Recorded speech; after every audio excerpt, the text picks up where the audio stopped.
આજકાલ પિઝા નામ સાંભળતા જ નાના મોટા બધાના ચહેરા ઉપર સ્મિત આવી જાય છે.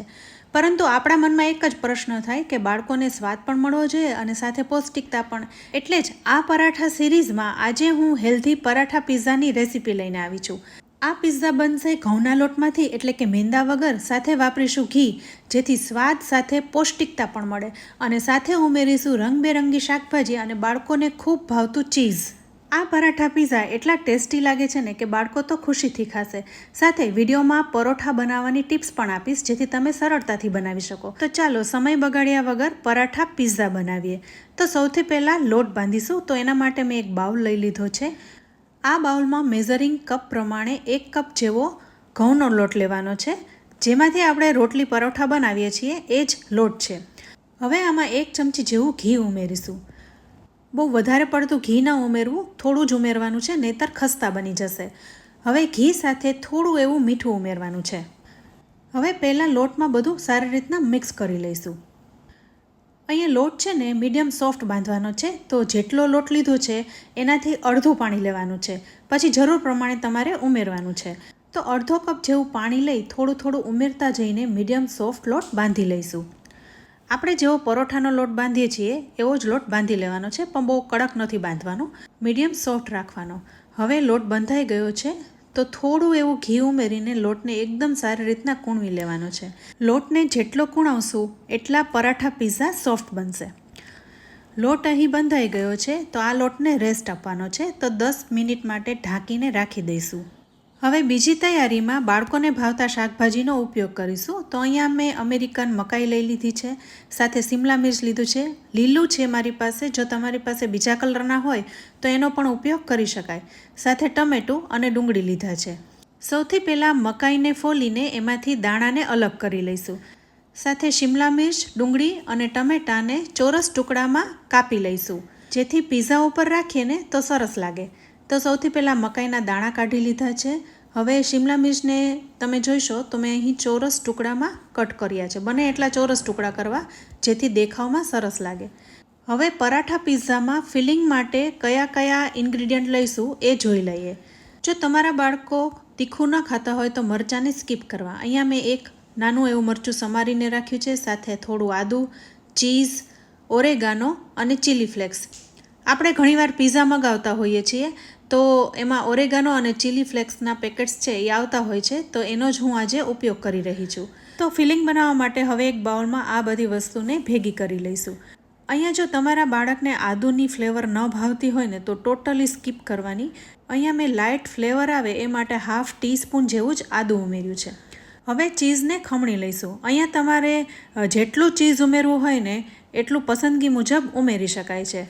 સાથે તમારા બાળકને જે ચીઝ ભાવે એ ઉમેરી શકો છો. હું અહીં પ્રોસેસ ચીઝનો ઉપયોગ કરી રહી છું. તમારે મોઝરેલા વાપરવું હોય તો વાપરી શકાય. હવે ચીઝ ખમણી લીધા પછી થોડો ઓરેગાનો અને ચીલી ફ્લેક્સ પણ ઉમેરી દઈશું અને મિક્સ કરી લઈશું. આટલી તૈયારી કર્યા પછી લોટ પણ સરસ રીતના કૂણવાઈ ગયો છે. તો હવે આમાંથી પિઝા પરાઠા બનાવી લઈએ. પરાઠા છે આજે તવી ઉપર નહીં પણ પેનમાં બનાવીશું. તો અહીંયા તમે જોઈ શકો છો લોટ છે એ સરસ રીતના કૂણવાઈ ગયો છે. નોર્મલી આપણે જ્યારે સ્ટફિંગવાળા પરોઠા બનાવીએ છીએ ને ત્યારે લુવાને ગોળ ગોળ વાળતા જઈ અને વાટકી જેવું કરીને એમાં સ્ટફિંગ વચ્ચે મૂકીને પરોઠા બનાવી લેતા હોઈએ છીએ. પણ આજે સ્ટફિંગ અંદર નહીં ભરીએ પણ ઉપર રાખીશું. હવે એ કેવી રીતના એ હું તમને આગળ જણાવું છું. તો લોટમાંથી 2 લુવા કરી લેવાના છે. હવે એક લુવાને ઘઉંના લોટમાં બોળીને ગોળ વણી લઈશું. બહુ જાડું નથી વણવાનું, પતલું જ રાખવાનું છે. આવી રીતના બંને લુવામાંથી 2 પરોઠાને એક જ સાઇઝના વણી લેવાના છે. તો બંને પરોઠાને વણી લીધા છે. તો હવે એક પરોઠું સાઈડમાં રાખીને બીજા પરોઠાને પાટલા ઉપર ગોઠવીને એમાં ફિલિંગને રાખી દઈશું. જે ચીઝનું ફિલિંગ તૈયાર કર્યું એને બરોબર મિક્સ કરી લીધું છે અને હવે પરોઠા ઉપર ગોઠવી દઈશું. પરોઠાની બોર્ડરથી થોડી અંદરની બાજુએ ફિલિંગને રાખવાનું, જેથી ઉપર બીજું પરોઠું રાખીએ તો બંને સરસ રીતના ચીપકી જાય. આપણે જેટલું ફિલિંગ તૈયાર કર્યું એ એક પરોઠા માટે પૂરતું છે. બધું ફિલિંગ ગોઠવાઈ ગયું છે, તો પરોઠાની કિનારીએથી થોડી અંદરની બાજુ રહે એ રીતના ફિલિંગને રાખીશું. હવે પરોઠાની કિનારી ઉપર થોડું પાણી લગાવી લઈશું. તમને હાથેથી ફાવે તો એ રીતના પણ લગાવી શકો છો અને બ્રશથી પણ લગાવી શકો છો. હવે બધી બાજુ પરોઠાની કિનારી ઉપર પાણી લગાવી લીધું છે. હવે બીજું પરોઠું લઈને એની ઉપર ગોઠવી દેવાનું છે. બંને પરોઠા એક જ સાઇઝના કર્યા છે એટલે એની ઉપર બરોબર આવી જશે. વધારાની બોર્ડર હોય એને આપણે કટ કરી લેવાની છે. હવે અહીં તમે જોઈ શકો છો પરોઠું સરસ ગોઠવાઈ ગયું છે અને કિનારીએથી થોડું પ્રેસ કરી લઈશું જેથી બરોબર ચીપકી જાય. તમને એવું લાગે કે બે પરોઠા વચ્ચે થોડી હવા છે તો ચપ્પુથી આવી રીતના કટ લગાવી લેવા અને પછી પરોઠાને થોડું પ્રેસ કરી લેવું જેથી વચ્ચેથી હવા નીકળી જાય. અહીંયા તમે જોઈ શકો છો પરોઠું સરસ તૈયાર થઈ ગયું છે. મને થોડી બોર્ડર આડી અવડી લાગે છે તો એને પરફેક્ટ ગોળ શેપમાં કટ કરી રહી છું. હવે પરોઠા તવી ઉપર નહીં પણ પેનમાં બનાવીશું તો પેનમાં થોડું ઘી ઉમેરી દઈશું. ઘી ગરમ થાય એટલે બ્રશથી ઘીને સ્પ્રેડ કરી લઈશું. ત્યારબાદ પરોઠાને ઉમેરી દઈશું. એક બાજુ હળવે હાથે પરોઠાને ગોઠવી દઈશું. અહીંયા ગેસની ફ્લેમ લો રાખવાની છે અને લો ફ્લેમ ઉપર જ ધીરે ધીરે પરોઠું કૂક થતું રહેશે.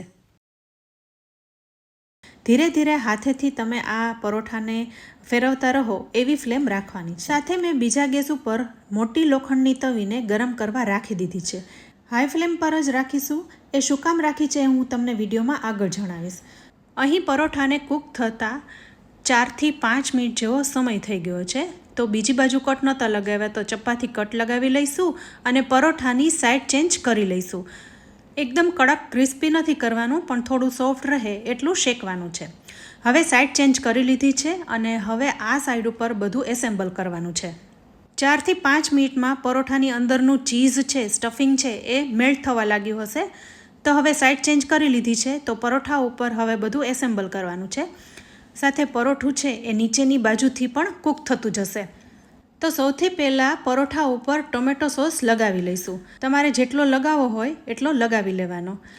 ટોમેટો સોસને બદલે પીઝા સોસ લગાવવો હોય તો પણ લગાવી શકાય, પણ મારી પાસે પીઝા સોસ નહોતો એટલે હું ટોમેટો સોસ લગાવી રહી છું. હવે ટોમેટો સોસ ઉપર થોડો મેગી મસાલા છાંટીશું, એનાથી વધારે ટેસ્ટી લાગશે. તો અડધી ચમચી જેવો મેગી મસાલા છાંટીને ચમચીથી સરખો સ્પ્રેડ કરી લઈએ. ટોમેટો સોસ અને મેગી મસાલા પછી ટમેટાને ગોઠવી દઈશું. આનાથી તમારે થોડા ઝીણા ટુકડા કરવા હોય તો કરી શકાય. તમને જેટલા ભાવે એટલા ટમેટાં ઉમેરી શકાય. ત્યારબાદ ચીઝ ઉમેરી દેવાનું છે. આ હું પ્રોસેસ ચીઝ ઉપયોગમાં લઈ રહી છું. તમને જે ભાવતું હોય એ ચીઝનો ઉપયોગ કરી શકાય. તો તમને જેટલું ભાવતું હોય એટલું ચીઝ ઉમેરી દેવાનું છે. બાળકોને આમે ચીઝ વધારે પસંદ આવતું હોય છે એટલે વધારે જ ઉમેરવાનું. હવે ચીઝ પણ ઉપર પાથરી દીધું છે. હવે બધા શાકભાજી ઉમેરીશું. તો સૌથી પહેલાં મકાઈના દાણા ઉમેરીશું. ત્યારબાદ કેપ્સિકમને પણ ગોઠવી દઈશું. અહીંયા મારી પાસે લીલું જ હતું પણ તમારી પાસે લાલ અને પીળું હોય ને તો એનો પણ ઉપયોગ કરી શકાય. એનાથી પરાઠા પીઝા એકદમ કલરફુલ લાગે છે. છેલ્લે ડુંગળીને પણ ગોઠવી દઈશું. આ બધી વસ્તુ આપણે એસેમ્બલ કરી રહ્યા છે તો સાથે બાજુમાં તવો પણ ગરમ થઈ રહ્યો છે. હવે બધા શાકભાજી ગોઠવાઈ ગયા છે તો ઉપરથી ઓરેગાનો અને થોડા ચીલી ફ્લેક્સ ઉમેરીશું. અહીં શાકભાજીમાં પહેલાં ઓરેગાનો અને ચીલી ફ્લેક્સ મિક્સ કરીને પણ શાકભાજી એડ કરી શકાય અને પછી આવી રીતના ઉપરથી ઓરેગાનો અને ચીલી ફ્લેક્સ ઉમેરવા હોય ને તો પણ ઉમેરી શકાય. પસંદગી તમારી છે. હવે પરોઠા ઉપર આપણે બધું જ ગોઠવી દીધું છે. તો બાજુમાં જે તવો ગરમ થઈ રહ્યો છે ને એને આપણે આ તવા ઉપર ગોઠવી દેવાનો છે જેથી એ ઓવન જેવું કામ કરશે. તો આ ગરમા ગરમ તવાને પરોઠાના પેન ઉપર રાખી દઈશું. ઉપરનો તવો ગરમ છે એટલે ત્યાંથી પણ હીટ આવશે અને નીચેથી પણ હીટ આવશે એટલે પરોઠા એકદમ સરસ રીતના બેક થઈ જશે. તો આવી રીતના 5 થી 7 મિનિટ માટે તવો રાખીશું જેથી પરોઠા સરસ કૂક થઈ જાય. હવે 5 થી 7 મિનિટ જેવો સમય થઈ ગયો છે તો તવાને હટાવી લઈશું. તો જુઓ ફ્રેન્ડ્સ, એકદમ સરસ રીતના પરાઠા પીઝા તૈયાર થઈ ગયા છે. ચીઝ પણ મેલ્ટ થઈ ગયું છે. તો ફ્રેન્ડ્સ, અહીં દેખાવ જ કેટલો સરસ આવ્યો છે. જોઈને જ ખાવાનું મન થઈ જાય છે. એકદમ પીઝા જેવા જ પરોઠા લાગી રહ્યા છે. આપણે ઉપરથી એસેમ્બલ કર્યું એટલે દેખાવ પીઝા જેવો જ આવ્યો. તો ફ્રેન્ડ્સ, અહીં આ પરાઠા પીઝા તૈયાર થઈ ગયા છે. હવે એને કટ કરી લઈએ. આ પરાઠા પીઝા બધી જ બાજુથી સરસ રીતના કૂક થઈ ગયા છે અને ટેસ્ટી એટલે છે ને કે તમે બનાવશો એવા જ ખવાઈ જશે. તો ફ્રેન્ડ્સ, આજના આ પરાઠા પીઝાની રેસીપી કેવી લાગી? તમે એકવાર આ રીતે જરૂર બનાવજો. તો અહીં પરાઠા પીઝાને કટ કરી લીધા છે અને પળની વચ્ચે જે આપણે સ્ટફિંગ કર્યું હતું ચીઝનું એ તમે જોઈ શકો છો એકદમ મેલ્ટ થઈ ગયું છે.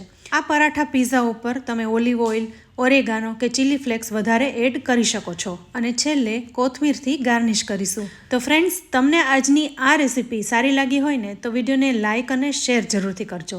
સાથે અમારી ચેનલ કિચન સિરીઝને સબસ્ક્રાઈબ કરી લેજો. અમારા ફેસબુક પેજને લાઇક કરી ફોલો કરી લેજો. તો ફરી મળીશું એક નવી ઉપયોગી રેસીપી સાથે. ત્યાં સુધી આવજો.